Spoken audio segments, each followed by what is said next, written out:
All right. Mel Frank Tool and Supply, the Chem company. So, chemical company, they gets forced out of this lease by the city government, kind of.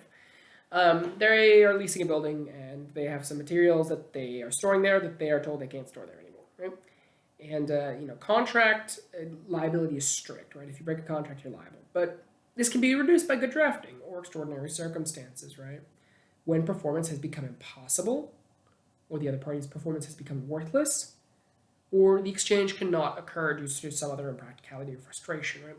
When the parties have made a basic assumption of non-occurrence, that occurrence can relieve them of duty, right? So if you are basing your contract off of the assumption that the gold standard will be upheld, and the gold standard stops being upheld, that changes everything, right?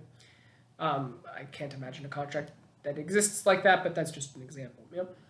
And so if both parties, and this is a frustration of purpose contract, right? Because they're saying, well, we can't throw our chemicals there anymore. So under frustration of purpose, right? One, the purpose frustrated must be the principal purpose or a principal purpose. There can be multiple principal purposes to a contract. Two, that frustration must be substantial. So you can't just slightly frustrate a purpose. No. It needs to be like, look, the entire deal looks different now, right? Three, non-occurrence must have been assumed, right? If you guys were kind of hedging your bets, you're like, it looks like the gold standard might get canceled. Very different ballgame.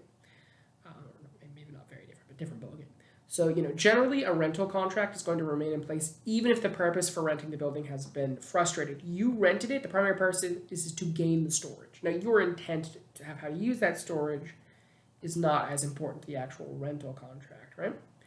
And there was not any frustration because they could have stored non-hazardous material there, right? Their choice of what they were going to store there was not known to the other party, and it's a little too hyper-specific to hold, right? If your primary driving purpose with purchasing this statue was to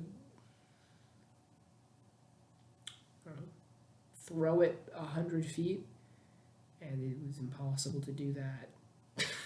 I don't know.